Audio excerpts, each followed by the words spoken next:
பேரவைத் தலைவர் அவர்களே, மாண்புமிகு முதல்வர் அவர்களே, மாண்புமிகு எதிர்க்கட்சி தலைவர் அவர்களே, மாண்புமிகு அமைச்சர் பெருமக்களே, மாண்புமிகு சட்டமன்ற உறுப்பினர்களே, உங்கள் அத்தனை பேருக்கும் இந்த நேரத்தினுடைய வணக்கத்தை தெரிவித்துக் கொள்கின்றேன். இந்த தீர்மானத்திற்கு என்னை பேச அனுமதித்த மாண்புமிகு பேரவைத் தலைவர் அவர்களுக்கு மீண்டும் என்னுடைய நன்றியை தெரிவித்துக் கொள்கின்றேன். இன்றைக்கு ஒரு வரலாற்று சிறப்புமிக்க 2 தீர்மானங்கள் இங்கே முன்மொழியப்படுகின்றன. ஒன்று, மக்கள் நல்வாழ்வுத்துறை அமைச்சர் கொண்டு வந்திருக்கின்ற இந்த நீட் எதிர்ப்புக்கான தீர்மானம். இந்த தீர்மானத்தை விடுதலை சிறுத்தைகள் சார்பில் முதலில் நாங்கள் வரவேற்கின்றோம். மிக முக்கியமான சூழலில் இன்றைக்கு நீட்டில் இருக்கின்ற அந்த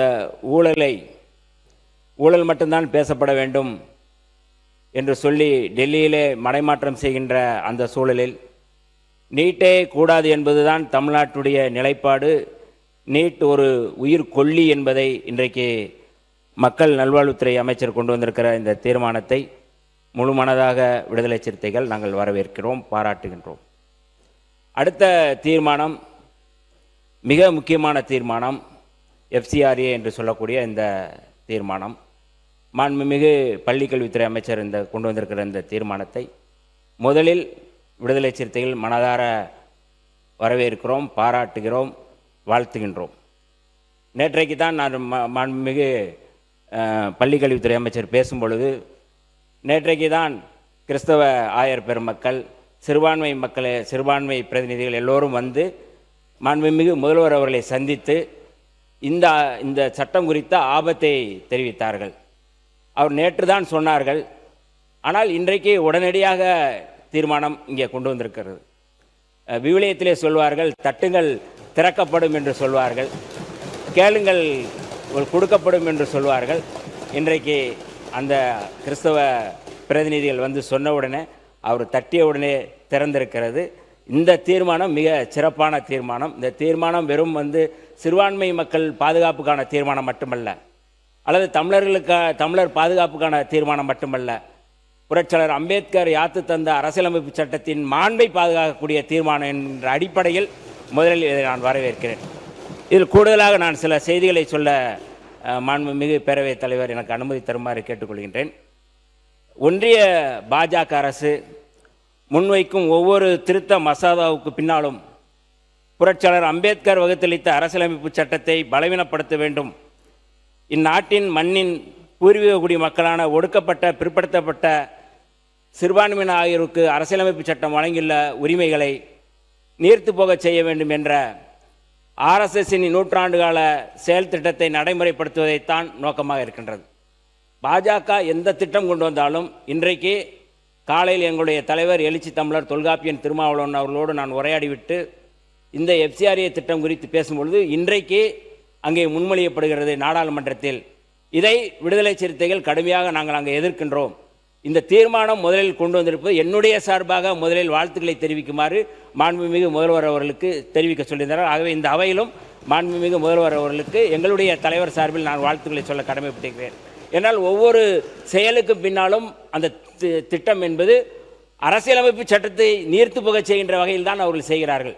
வக்வாரிய திருத்த சட்டமாக இருக்கட்டும், அல்லது முத்தாலாக்கு சட்டமாக இருக்கட்டும், எந்த சட்டமாக இருக்கட்டும், இந்த சட்டத்தினுடைய அடிப்படை சிறுபான்மை மக்களுக்கு எதிரானது மட்டுமல்ல, அரசியலமைப்பு சட்டத்தை தகர்த்துவிட்டு, அந்த ஜனநாயக சட்டத்தை தகர்த்துவிட்டு சனாதன சட்டத்தை கொண்டு வருவதுதான் முதன்மையானது.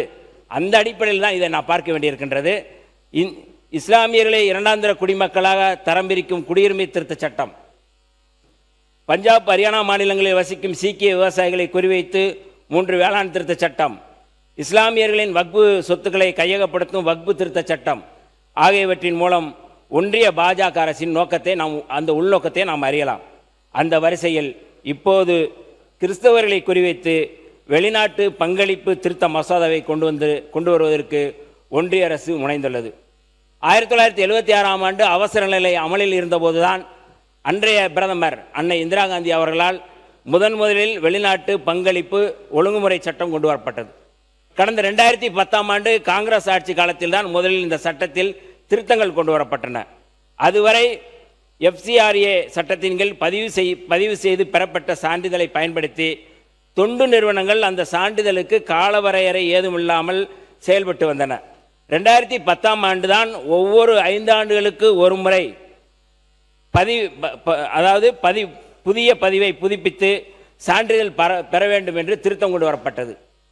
மேலும் விதிமீறல் நடைபெற்றதாக சந்தேகம் எழுந்தால் தொண்டு நிறுவனத்தை முடக்குவதற்கும் சொத்துக்களை கையகப்படுத்துவதற்கும் அரசுக்கு அதிகாரம் அளிக்கப்பட்டிருக்கிறது. ஒன்றிய பாஜக அரசு ஆட்சிக்கு வந்த பிறகு, இது முதல் முறையான அது திருத்தம் அல்ல, ஒன்றிய பாஜக அரசு ஆட்சிக்கு வந்த பிறகு இதுவரை 2016, 2018, 2020 ஆகிய ஆண்டுகளில் வெளிநாட்டு பங்களிப்பு சட்டத்தில் கடுமையான திருத்தங்களை மேற்கொண்டு வந்துள்ளது. அதன் தொடர்ச்சியாகத்தான் கிறிஸ்தவ தன்னார்வ தொண்டு அமைப்புகளை முடக்குவதற்கான கருவியாக இச்சட்டத்தை ஒன்றிய பாஜக அரசு மாற்றியுள்ளது. கடந்த மார்ச் 25ஆம் தேதி மக்களவையில் ஒன்றிய அரசு அறிமுகப்படுத்திய வெளிநாட்டு பங்களிப்பு திருத்த மசோதா 2026 மூலம் மிக கடுமையான விதிமுறைகளை கொண்டு வந்திருக்கிறது. இந்த மசோதா படி வெளிநாட்டு நிதியுதவி பெறும் ஒரு தொண்டு நிறுவனத்தின் FCRA பதிவு ரத்தானாலோ, அது குறிப்பிட்ட கால இடைவெளியில் பதிவு புதுப்பிக்கப்படவில்லை என்றாலோ, அல்லது FCRA பதிவை தொண்டு நிறுவனமே அரசிடம் திருப்பி அளித்தாலோ, வெளிநாட்டு நிதியுதவி மூலம் அந்த தொண்டு நிறுவனம் ஏற்படுத்திய சொத்துக்கள், வங்கி நிறுவனம் ஏற்படுத்திய வங்கி கணக்குகளில் உள்ள நிதி ஆகியவற்றை அரசே கையகப்படுத்தலாம். அதாவது காலங்காலமாக கிறிஸ்தவ நிறுவனங்கள் இப்படியான கல்வி நிறுவனங்களை உருவாக்கி இருப்பார்கள். ஆனால் சிறிய தவறுகளை மேற்கொண்டிருந்தால் ஒட்டுமொத்தமாக சொத்துக்களை அரசே கையகப்படுத்தலாம் என்ற திருத்தம் இருக்கின்றது. மேலும் அந்த சொத்துக்களை நிர்வகிப்பதற்கு தனி அதிகாரி அல்லது அதிகாரம் கொண்ட அமைப்பை ஒன்றிய அரசு நியமிக்கும் என்று சொல்லப்பட்டது. அதாவது வெளிநாட்டு நிதியுதவி மூலம் ஒரு கிறிஸ்தவ தொண்டு நிறுவனம் ஏற்படுத்திய பள்ளிக்கூடம், மருத்துவமனை, ஆதரவற்றோர் இல்லம் ஆகியவற்றை ஒன்றிய அரசு கையகப்படுத்தலாம். மேலும் குறிப்பிட்ட கால இடைவெளியில் FCRA பதிவை புதுப்பிக்க தவறினால் நிரந்தரமாக அந்த சொத்துக்கள் அரசின் வசம் சென்றுவிடும்.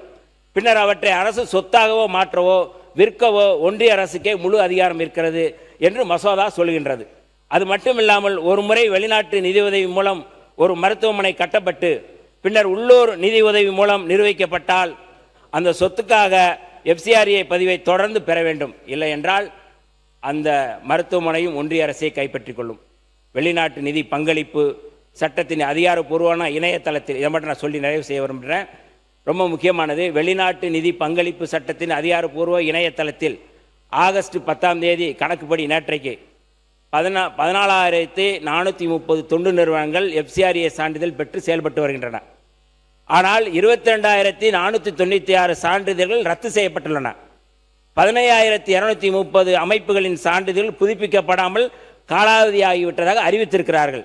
மொத்தத்தில் FCRA சான்றிதழை இழந்த 37,726 தொண்டு நிறுவனங்களின் சொத்துக்களை ஒன்றிய பாஜக அரசு கையகப்படுத்தப் போகிறது. இவற்றில் பெரும்பாலானவை கிறிஸ்தவ சேவை அமைப்புகளின் நிறுவனங்கள் என்பது, கல்வி நிறுவனங்கள் என்பது குறிப்பிடத்தக்கது. மாண்புமிகு பேரவைத் தலைவர்களே, இச்சட்ட மசோதாவால் அதிகம் பாதிக்கப்பட போகிறது தமிழ்நாடு தான் என்பது அதிர்ச்சிகரமான செய்தி. FCRA இணையதளத்தில் உள்ள தரவுப்படி, நான் அந்த தரவுப்படி தான் பேசுகிறேன், இந்தியாவிலேயே அதிக தொண்டு நிறுவனங்கள் தமிழ்நாட்டில் தான் செயல்பட்டு வருகின்றன.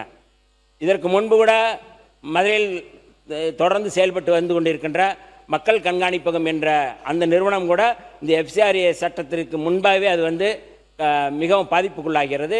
அந்த அமைப்பினுடைய தலைவர் ஹென்றி டிபேன் அவர்கள் கூட அந்த சட்டத்தின் மூலமாக அவர் பாதிக்கப்பட்டிருக்கிறார்கள். அதற்காக இந்த செய்தியை சொல்ல வருகிறேன்.